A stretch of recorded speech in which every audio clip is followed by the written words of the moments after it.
যারা যারা হাঁসের মাংস খাননি তারা এভাবে রান্না করে খাইলে অনেক মজা হবে। তো চলুন দেখি কি করে রান্না করলাম। তো আসসালামু আলাইকুম বন্ধুরা, সবাই কেমন আছেন? আশা করি সবাই ভালো আছেন। আল্লাহর রহমতে আমিও ভালো আছি। এই যে দেখতে পাচ্ছেন, একটা হাঁসের ভিতরে কতগুলো ডিম থাকে। আর হাঁসটা আমি অনেক পরিষ্কার করে নিয়েছি, অনেক সুন্দর করে ক্লিন করে হাঁসটাকে আমি পরিষ্কার করেছি। তো এই যে সব কিছু আমি কেটে নিয়েছি। তো ডিমগুলো দেখতে পাচ্ছেন, অনেকগুলো ডিম।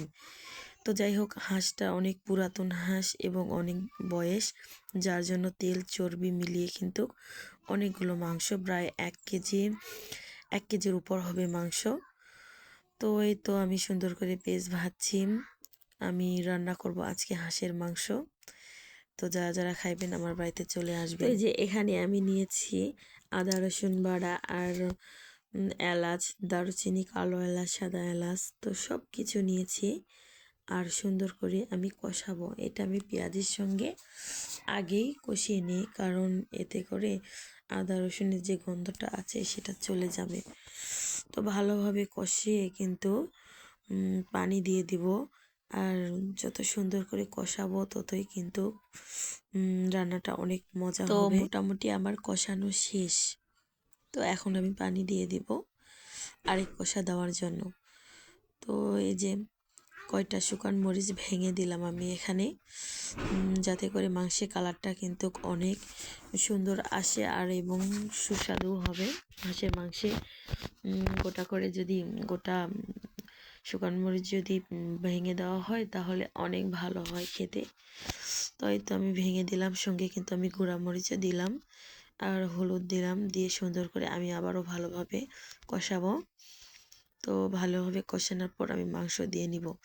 তো এর মাঝে একটা কথা বলি বন্ধুরা, হাঁসের মাংস কিন্তু যত সুস্বাদু আর যত ভালো, তার চেয়ে বেশি কিন্তু খারাপ।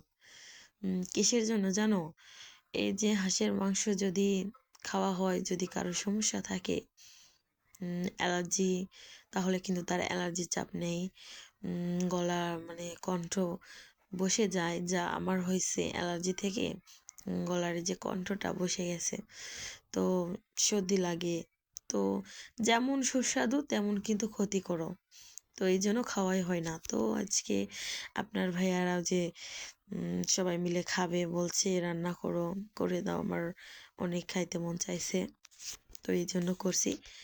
তো এই যে আমার সুন্দর করে কিন্তু কষানো হয়ে গেছে, আমি মাংসটা ঢেলে দিলাম। তো মোটামুটি ভালো করে মানে কষানোর মাধ্যমেই কিন্তু রান্নাটার স্বাদ। আর দেখতেই পাচ্ছ কত তেল চর্বি, অনেকগুলো। বন্ধুরা দেখো, এইরকম মাংসেই কিন্তু স্বাদ লাগে। তো মাংসের ভিতরে মানে যত তেল থাকে চর্বি থাকে তত হাঁসের মাংস সুস্বাদু। আবার দেখা যায় অন্য হাঁস হাড্ডি মানে মাংস তেমন থাকে না, হাড্ডি থাকে, সেগুলো অত ভালো লাগে না। তো মাংসটা কিন্তু আমার অনেক দারুণ লেগেছে খেতে, যেমন মাশাআল্লাহ কালার, এবং খেতেও কিন্তু অনেক টেস্টি হয়েছিল। তো কথা বলতে বলতেই কিন্তু আমার রান্নাটা প্রায় শেষই হয়ে যাচ্ছে। তো বন্ধুরা যারা আমার ভিডিও দেখেন সবাইকে অনেক অনেক ধন্যবাদ। আমি হয়তো অনেকের পাশে থাকতে পারি না, যার কারণে অনেক দুঃখিত আমি। তো যদি তোমাদের ভালো লাগে সবাই লাইক কমেন্ট শেয়ার করবেন।